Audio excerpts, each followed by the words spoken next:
Welcome back to our study in the book of Genesis. We're looking at Genesis chapter 32, Jacob wrestling with God. No wonder so many unbelievers and Christians are reluctant to do business with Christians. They know that while God may be with us, we do not always act in a godly way. Dr. James Dobson tells an amusing story which illustrates a common tendency. A certain medical student felt that he could simplistically and single-handedly take on a mental patient who had certain delusions by logically setting everything straight in his mind. You see, this patient thought he was dead. The aspiring doctor believed that all he needed to do was rationally prove to this man that he could not be dead. Sitting down beside his man, the intern asked him if dead people could bleed.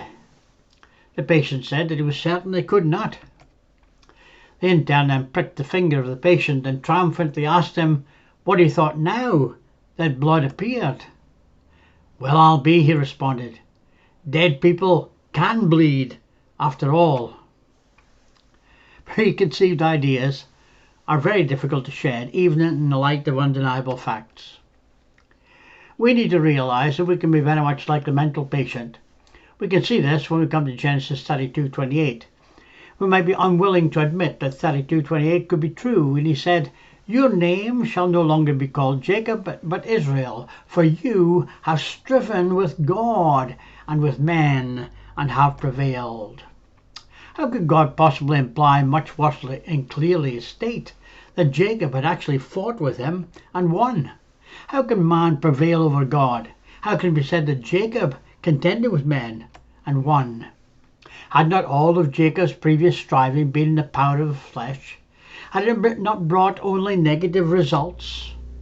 Had God not clearly indicated in the record of these events that such conduct cannot be condoned nor should be imitated? Why then does verse 28 say Jacob had contended with God and men and won?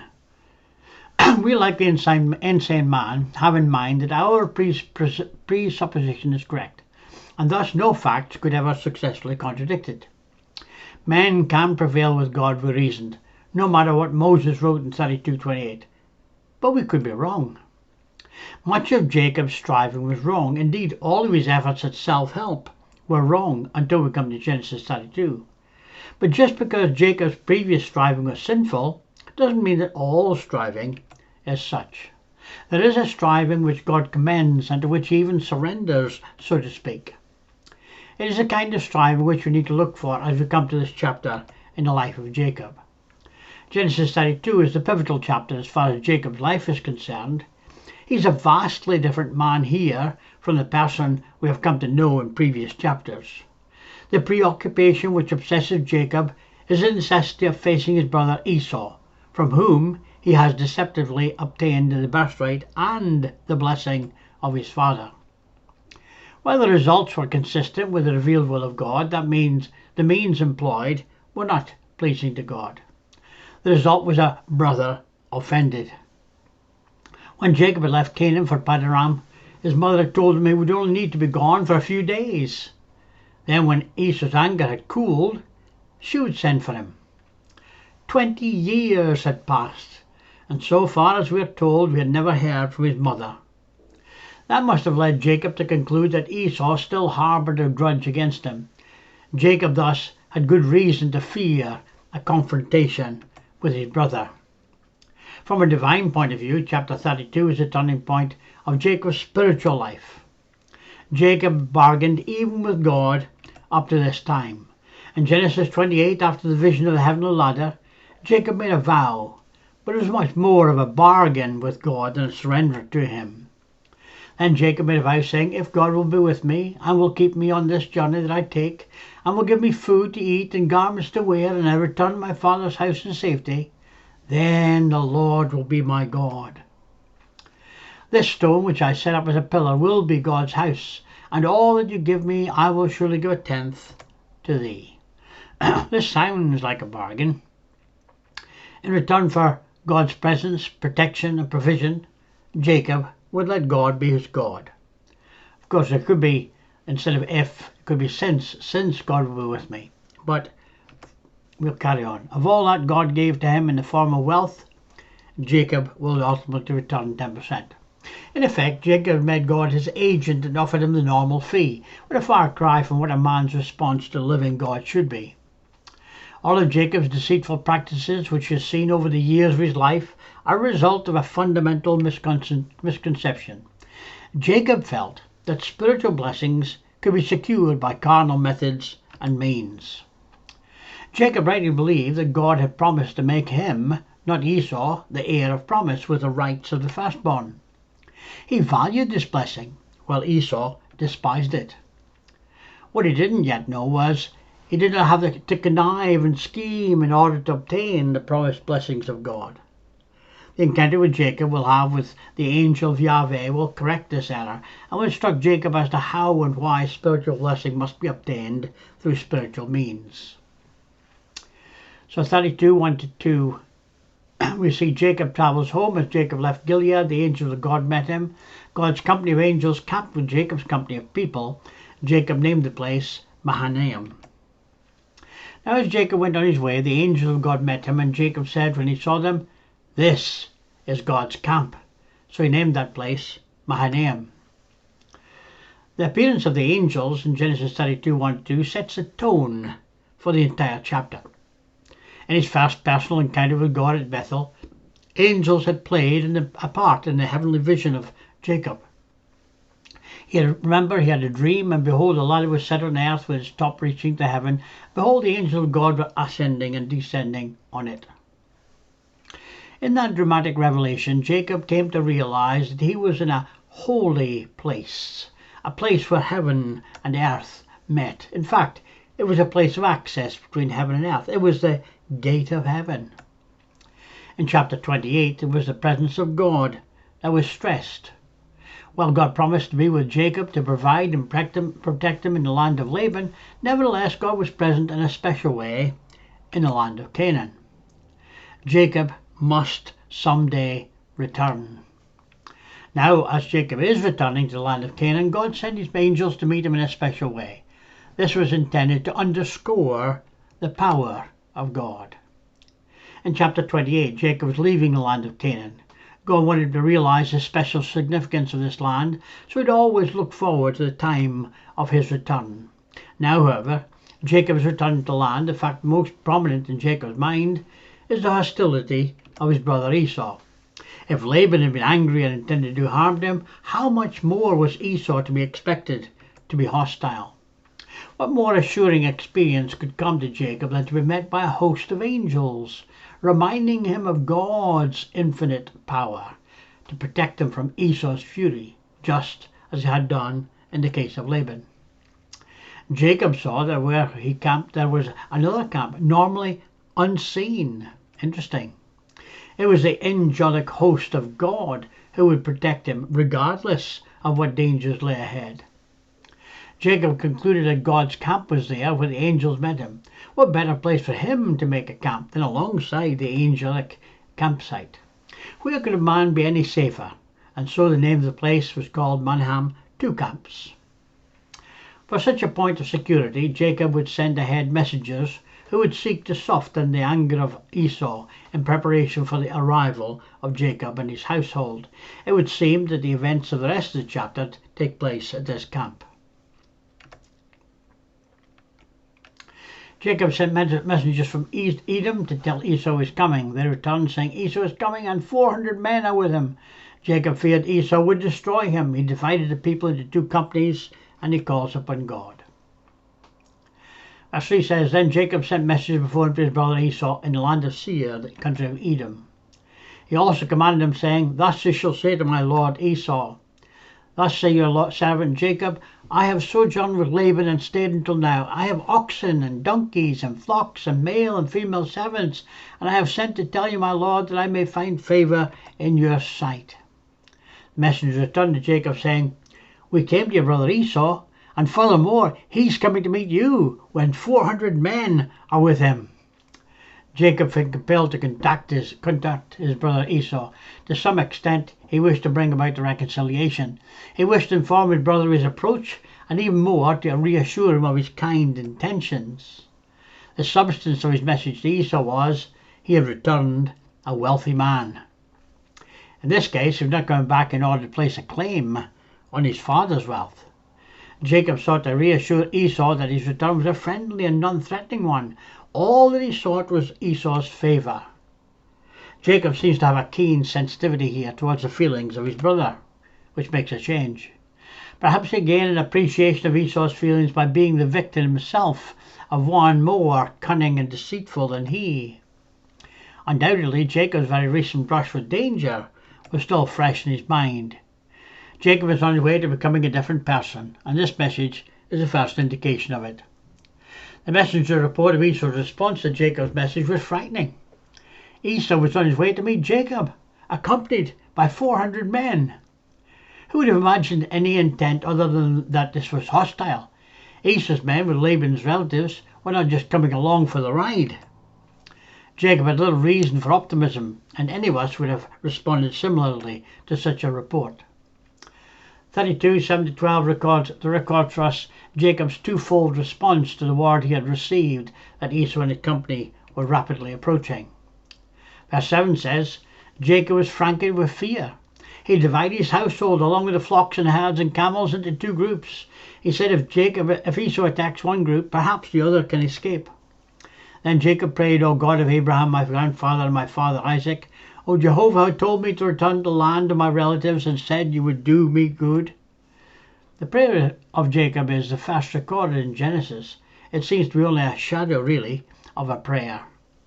This was a desperate moment, and Jacob prayed fearing that Esau was to be upon him at any moment.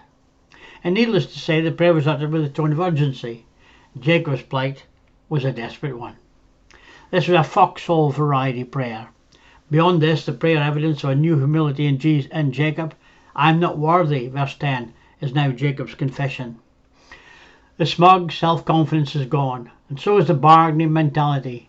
Jacob has no way to manipulate God as he had done others. God's promises are the only basis upon which he can make his petition, and so he concluded his prayer, for you did say. So having made his plans and having taken all possible precautions, Jacob then returns to the Lord in prayer. It might be nitpicking to suggest that he should have prayed first, for aren't most of us just as prone to act first and pray later? And yet we find something in Jacob's prayer that is appealing. It doesn't really come across as a pseudo-spiritual. It is instead honest and forthright, expressing the doubts and fears of one who offers it. Notice several things about Jacob's prayer. Jacob points out that he got into this situation by obeying the direction of the Lord. Jacob said, O Lord, my father Abraham, God of my father Isaac, O Lord, who did say to me, return to your country and to your relatives, and I will prosper you. There are times when you can do everything right and still have wrong things happen to you. On the other hand, we must admit, in the bigger picture, Jacob got himself into this situation because he had cheated and tricked and lied to get that which originally belonged to his brother. There's a lesson here. It is that just because God forgives sins doesn't mean that you will not sometimes reap the natural consequences of your actions. Jacob recognizes his unworthiness. I'm not worthy of the least of all your loving kindness shown me again and again, just as you promised me. When I left home, I owned nothing except a walking stick, and now I am 2 armies. Jacob had no illusions about himself. He was a heel grabber and he knew it. He had prospered while in Haran, but that prosperity was not a sign of his goodness or his faithfulness. It was a sign of God's goodness, God's faithfulness, God's grace. Jacob prays for deliverance. O Lord, please deliver me from destruction at the hand of my brother Esau. I am frightened, terribly afraid he is coming to kill me and these mothers and my children. Jacob prays according to the promise of God. But you promised to do me good and to multiply my descendants until they become as the sands along the shores, too many to count. Jacob is saying, in effect, you promised that my descendants would be a great multitude. They cannot be a great multitude if Esau kills me. So therefore you must deliver me if you're going to keep your word. Assuming the very worst, Jacob divided his company into 2 divisions. His thought was that while one group might be attacked, the other had a chance of escape. Since the group was divided into two camps and the word for camp is the same as that of verse 2, it is possible Jacob somehow concluded that his encounter with angels was intended to provide him with a pattern for his decision to divide into two companies. Well, it was an act stemming from fear and not faith. There was nothing particularly wrong with the division in and of itself. Jacob prepares gifts and sent them ahead in droves to Esau. It was no small gift. 200 male goats, 20 male goats, female goats, 20 male goats, 200 ewes, 20 rams, 30 milk camels and their colts, 40 cows, 10 bulls, 20 female donkeys and 10 foals. And so he spent the night there. He selected from what he had with him a present for his brother Esau.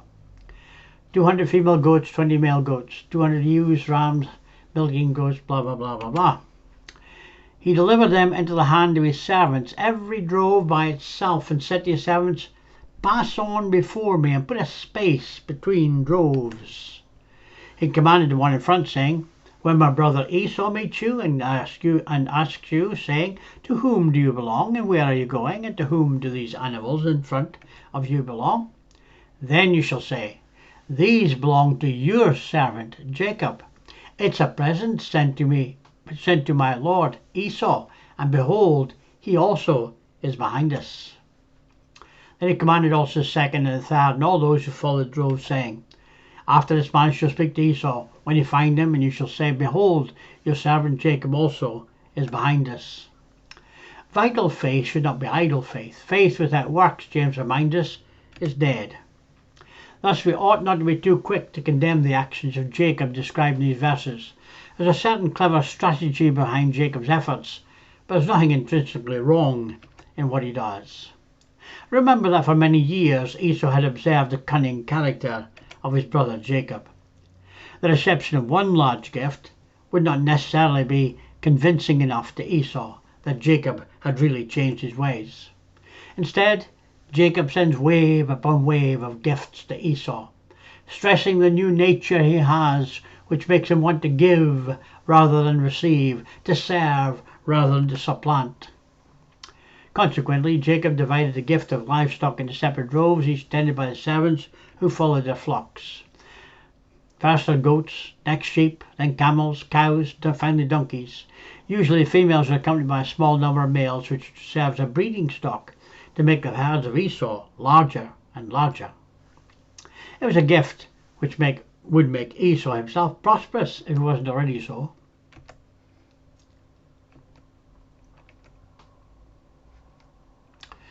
As Esau approached nearer to Jacob, he must pass each drove of livestock.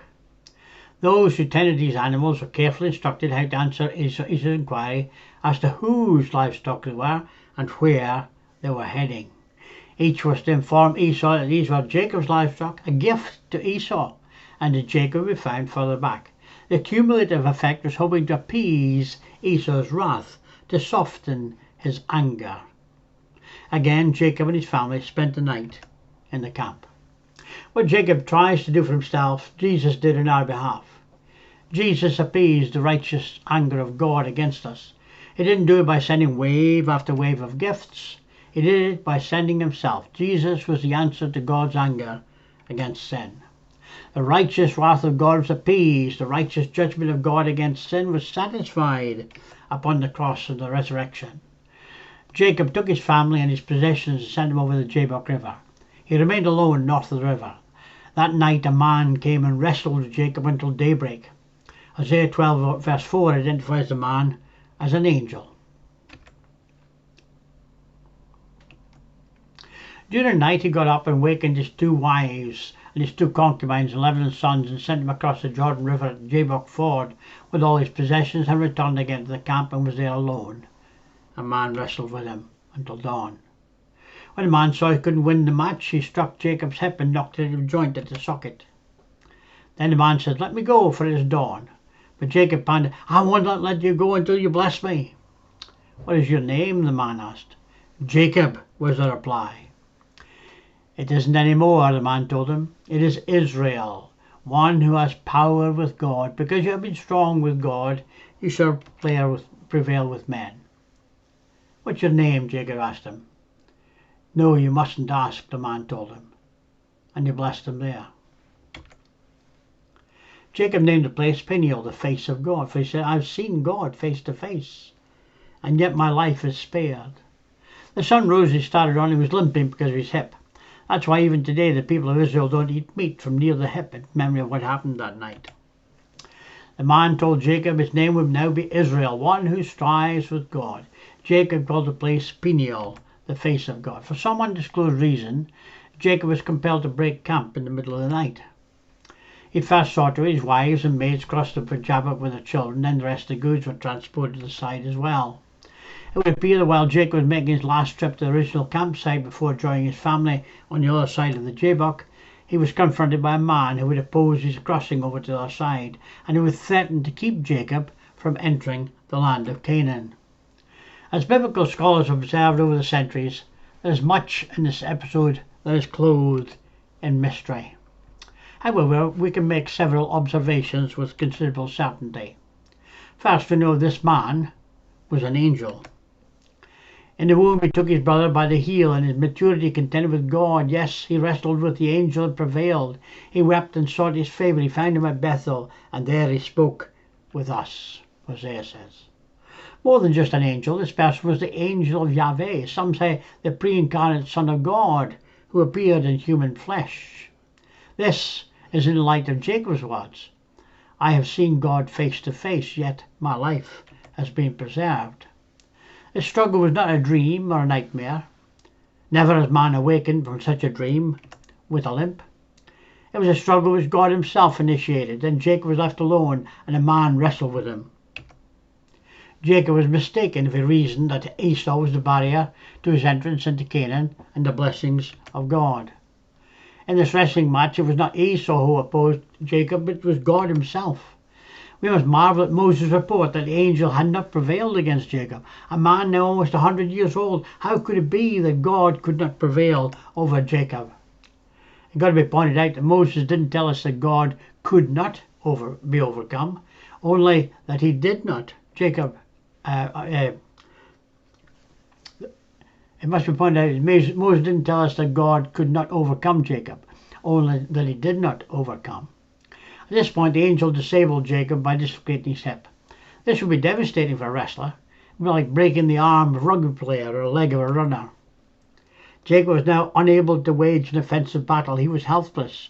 All he could do now was to cling defensively in desperation, and this he did. Jacob, at the very point of being incapacitated, seemed to gain the upper hand. The angel pleaded him to let him go, for the dawn was breaking. We're not told, but we suspect it was not for the angel's sake, but for Jacob's sake. Jacob was in danger of seeing that which no man can see and live, or the angel didn't want to be seen in the daylight. How can anyone strive with God and prevail? In the same way that a 10-year-old grandson can strive with his grandfather and prevail. It's not Jacob is on an equal footing with God. It is that God wants Jacob to want that which only God can provide. He wants that from us too. God wants us to hunger and thirst for his kingdom. He wants us to seek him with all of our strength and with all of our will. He calls us to come and to wrestle with him, not in a bad sense, but in the sense that a little grandson comes in to wrestle, to hug and embrace his grandfather. The angel implied to Jacob that he now had the winning edge, contrary to the reality of the dislocated hip. Jacob was tested by being encouraged to make a request of the angel, which he was in no position to refuse. For Jacob the bargainer, this was a tempting situation. Unlike his previous actions, Jacob asked only for a blessing. Finally, Jacob had come to realize that the only important thing in life is to be blessed of God. And the words of the Proverbs, it is the blessing of the Lord that makes us rich. He adds no sorrow to it. Esau could neither provide nor prevent the blessings of God. It wasn't Esau that stood in the way of Jacob's blessing in the land of Canaan. On the one hand, it was God who opposed him. On the other was Jacob himself, who by means of his trickery and treachery, his cunning and deceit, attempted to produce spiritual blessings through carnal means. What Jacob did in the Old Testament, Jesus has done in coming to earth. Jacob wrestled with an angel, was a victor by grace. His hip was thrown out of joint. He won by losing but refusing to let go. He released the angel before the sun rose. He saw the face of God. As a memorial, the Israelites didn't eat the sinew of the joint. Jesus wrestled with sin and with Satan. His victory obtained grace for us. All his bones were put out of joint. He won by losing his life on the cross. The sun hid his face as he was on the cross. He died that he might see God. As a memorial, we are called to come and eat at the Lord's table. How about you? Have you been struggling, looking for success, longing to find that someone special in your life? Searching for that elusive something that will fill the emptiness of your soul? With what have you been struggling? Who is your opponent? Is it a person, or a situation, or something about yourself? Whatever you have thought it to be, it is not the object of your true struggle. Your true struggle is still with God. It was the same one with whom Jacob struggled. It is the one who comes in the dead of the night, in the light of loneliness, in the doubt of despair. What kind of struggle is it? It's a struggle for that which God has for you. Lord, why don't you just hand it to me? The answer is because you won't hold on to it if I do. What God wants for you is to hunger and thirst for that which he has for you. He wants you to want. But what? What is the goal of this struggle? What is the prize for which Jacob has been toiling his entire life? It is a realization of the promise of God. Jacob wanted what God had for him, and God wants you to want that too. What is it? What does God want you to want? What is the prize? What is the goal? It's a relationship with God himself. Brethren, I do not regard myself as having laid hold of it yet, but one thing I do. Forgetting what lies behind and reaching forward to what lies ahead, I press on towards the goal for the prize of the upward call of God in Christ Jesus, Paul says. The blessings of God must be obtained from God himself, and this must be done by clinging to him in helpless dependence, not by trying to manipulate him. This is the picture which is conveyed by the struggle in the night hours between Jacob and God. A realization of this fact brought about a dramatic change in the character and conduct of Jacob, and thus his name was changed to reflect this transformation. The angel of the Lord asked his name. He had to reply Jacob, for it was his name, but it was a name that meant supplanter, deceiver. This must have been uncomfortable for Jacob, as it was for childish Abraham to refer to himself by his name, which meant father of a multitude. No longer should Jacob be known as a supplanter, for now he was a man who prospered because of his faith in the purposes and power of his God, and so the name Israel was given to him. Few expressions are more puzzling than that in verse 28. Your name shall no longer be Jacob, but Israel, for you have striven with God, with men, and have prevailed. How could God possibly make such a statement? Does this not indicate that somehow God was blessing Jacob because of his previous trickery and deception? Is God commending Jacob for the way he overcame men in the past? The key to understanding the statement is to recognize it's not a historical statement. It's a prophetic announcement. God didn't refer to Jacob's past acts here, but spoke his future confrontations, particularly with the one he would have with Esau shortly. Jacob did prevail with God in his wrestling match, although in many ways he didn't really overcome God, for he had been immobilized by a dislocation of his hip. His only act was to cling tenaciously to the angel of Yahweh, and in the words of Hosea, he wept and sought his favor. From this point forward, the descendants of Abraham, Isaac, and Jacob are to be called the Israelites. The Israelites would be the people through whom God would fulfill his threefold promise. All of Jacob's life up to chapter 32 has been characterized by carnal striving to secure divine blessing. Now Jacob has learned the folly and futility of such effort. Entrance into a life of blessing will be achieved only in the same basis as Jacob has secured the blessings of the angel of Yahweh, by clinging to God to fulfill his promises, by depending upon him to provide and protect when we are opposed. What a lesson this chapter provided the Israelites. Here is the origin of their name as a nation.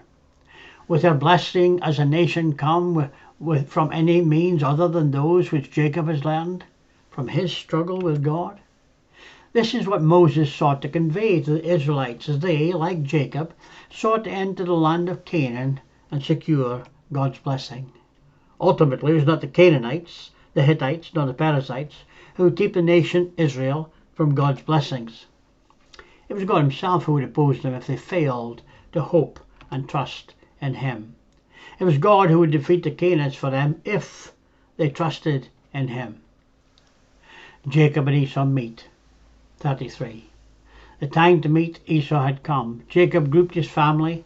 First, Bilhah, Zilpah and their children. Second, Leah and her children. Third, Rachel and Joseph. Jacob went before them and bowed 7 times to Esau. Nothing could be more devastating than to be making progress in a particular area and then to be swallowed up by a sense of pride and complacency. We would then tend to rest upon our laurels, fail to press on to greater growth and maturity. That is precisely what Jacob does in these 2 chapters of Genesis. In the first portion of Genesis chapter 33, Jacob fearfully faces his brother, expecting that the worst might happen. But once his danger passes, Jacob becomes forgetful of the divine command and of his own vow to return to Bethel. A false sense of security made Jacob careless in his actions and brought him to a point of very grave danger. This danger was both physical and spiritual. Except for the questionable actions of his sons and the providence of God, Jacob could have been virtually destroyed. As Genesis 32 closes, the wrestling match between Jacob and the angel of Yahweh had just ended. Jacob was crossing Penuel as the sun rises. At the very moment, it would seem, Jacob looked up and saw Esau and his 400 men appear on the horizon. Jacob divided his wives and children into groups, beginning with the maids and ending with Rachel and Joseph. He went ahead to the group so that any harm done would be inflicted on him first. It was he whom Esau hated. Ultimately, it was a confrontation between these 2 brothers. As Jacob went to meet his brother, he bowed repeatedly to the ground, a token of his newfound humility. Now this was a very dramatic moment. Esau perhaps rode rapidly up to Jacob and then leapt from his mount and ran toward his brother. Jacob must have watched this approach with great anxiety, especially fixing his gaze upon the weapons that Esau carried. Esau ran and embraced Jacob and wept. Jacob introduces Esau to his family. Esau asked Jacob about all the gifts he had sent, and Esau doesn't want to take them, but Jacob insists. It was not until a warm and tender embrace, underscored by tears of genuine joy, that Jacob realized his great relief, that Esau came as a forgiving friend and a brother, rather than as a foe. The usual small talk began with the questions about the wives and the children. Then the conversation turned to the droves of livestock and met him on his approach. Jacob explained once again that they were a gift, an expression of love. Esau tried politely to refuse the gifts as unnecessary and unneeded, but Jacob persisted and prevailed. The 10th verse is a key to the peaceful meeting of these brothers. "No, please," said Jacob.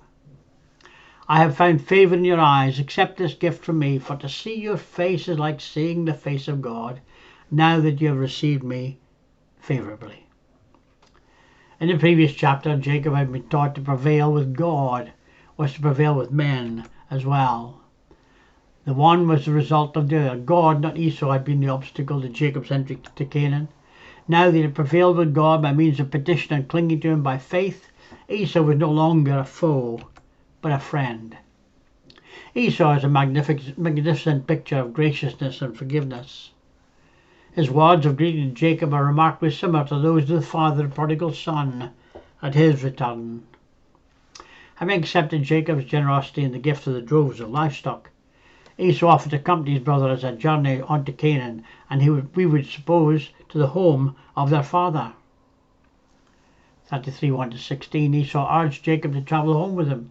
Jacob declined because of his young children and flocks. Esau returned to Seir. Jacob journeyed to Succoth. Jacob expresses his appreciation, but explained he wouldn't travel at the same pace as his brother and those with him. The young cattle and children would only serve to slow Esau down unnecessarily. To hurry the children and cattle would only result in needless losses. Jacob's reasoning made sense, but Esau seemed to feel it necessary for Jacob and his family and flocks to have an escort. Consequently, Esau urged Jacob to allow him to have some of his men to accompany him to the party to the land. Jacob indicated there was no real reason to take such precautions, and all he desired of his brother was his favour. And so Esau went on, assuming he would see brother Jacob shortly, but as we know, this will not happen. It would seem that years would pass until these men met once again. While we wish not to believe it, and there may be some plausible explanations for his words, we get the uneasy feeling that Jacob has resorted to his old habit of deception. Quote, "These words are not to be understood as meaning that we intended to go directly to Seir. Consequently, they were not a willful deception for the purpose of getting rid of Esau. Jacob's destination was Canaan, and in Canaan probably Hebron, where his father Isaac lived. From thence he may have thought of paying a visit to Esau and Seir. Whether he carried out this intention or not, we cannot tell. We have not a record of all that Jacob did, but only the principal events of his life," Galen Delich says. While Jacob said he was going to meet Esau at Seir, he may have had no intention of doing so. Certainly that is the way things worked out, and yet without any good reason. The disastrous results of Jacob's side trip would indicate that Jacob was wrong in going to Succoth and later to Shechem. Jacob journeyed to Succoth and built for himself a house and made booths for his livestock. Therefore the place is named Succoth. It is Derek Kidner who aptly summarises the significance of Jacob's journey to Succoth. He says Succoth was a backward step, spiritually as well as geographically. God had first appeared to Jacob at Bethel. It was there that Jacob vowed to someday return to build an altar and give a tithe to God. When God instructed Jacob to return to Canaan, he identified himself as the God of Bethel. Jacob was instructed to return to the land of your fathers and to your relatives. Succoth was in the opposite direction of Seir, where Jacob told Esau he was coming. While the text doesn't inform us of Jacob's reason for such a move, several could be suggested. First, Jacob may not have been eager to face his father whom he had deceived and for whom he should seek forgiveness. Also, Jacob may not have been too excited about spending much time in close proximity to Esau, who was obviously well able to protect his own interests. Also, finding better pasture at Succoth for his considerable flocks and herds only furthered the delay. The site of Bethel in the mountains doesn't offer anything comparable to the fields east of Jordan near the bottom of the escarpment of the Jordan Valley, where the waters of the Jabbok offer drink for his animals, Stigger says.